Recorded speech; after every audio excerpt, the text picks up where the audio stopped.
Once this prince was walking down the road and he decided he needed to marry a princess, and he was out looking for someone so he could marry, and he heard someone crying and they were screaming, and he followed the sound and he seen a girl beating up her daughter, and he asked, and the mother was very embarrassed that she was after getting caught by the prince beating up her daughter.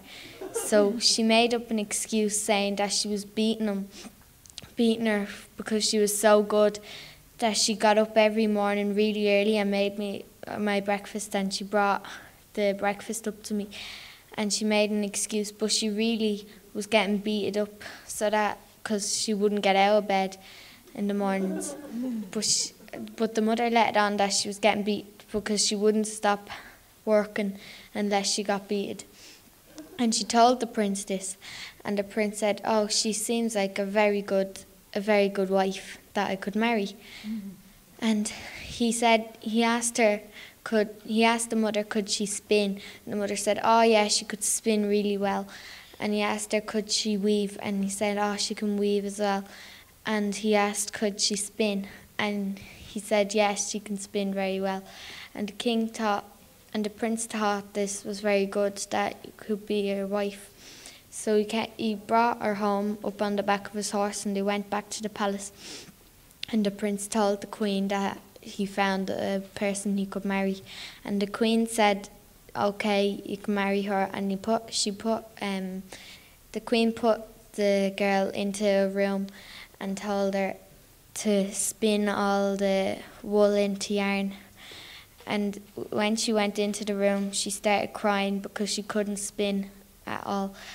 And she felt a tap on her shoulder, and she turned around, and there was an old lady with a big right foot. And the old lady said to her, "Would you like me to spin all this wool into yarn for you?" And the girl said, "Oh yes, please." And she said, "But the only thing is, you have to invite me to the wedding if I spin this for you." And she said, "Okay, of course I'll invite you to the wedding." So the next morning, the prince came in, and the prince and the queen came in. They seen all the wool had been spinning into yarn. And the queen said, "Oh, very nice." And she put her in another room that had lots of yarn. She brought all the yarn into another room and she was told to weave all the yarn into cloth. And when the queen put her into the room, she started to cry again. And she felt another tap on her shoulder, and she turned around, and it was another old lady that had a big right hand. And she said, "I'll spin all this for you. I'll weave all this for you if you invite me to the wedding." And she said, "Okay." So she weaved it all for her, and the queen came in the next morning and seen it was all weaved. And she said, Would you now sew this into cloth?" So she gave her a needle and a thread, and she told her to sew it. And she started to cry again, and she felt another tap on her shoulder, and she turned around, and this time it was an old lady with a long red nose.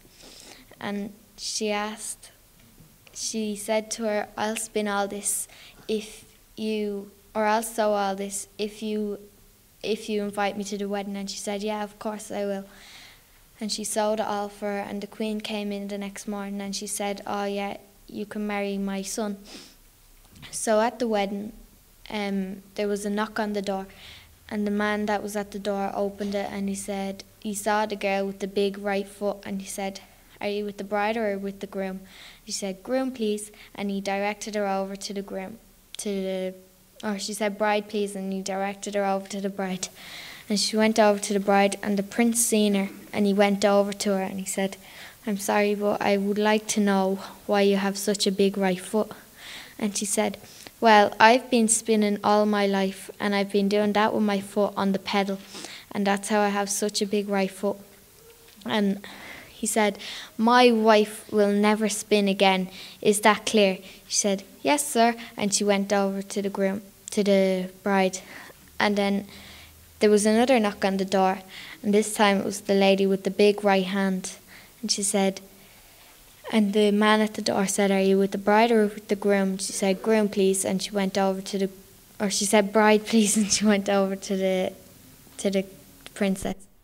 And when she went over, the queen seen her again, or the king seen her again, the prince, and he went over, and he went over and he said, "Sorry, but I can't help to notice that you have such a big right hand. Why do you have a big right hand?" And she said, "Oh, well, I've been weaving all my life, and I've been pulling the shutter up and down, and it made my hand so big." And then he said, "My wife will never weave again. Is that clear?" And she said, "Yes." So then there was another knock on the door, and this time it was the lady with the long red nose. And she went over to the bride, and this time the prince seen her again, and he went over and he said, "Why have you got such a big long nose, red nose?" And she said, the old lady said, "I have a big long red nose because I've been sewn all my life, and all the blood has gone through my nose, and my nose is now so big and long." And then he said to her, "My wife will never sew again. Is that clear?" And she said, "Yeah." And the princess and the prince lived happily ever after, and the princess never had to sew, weave, or spin in her whole life.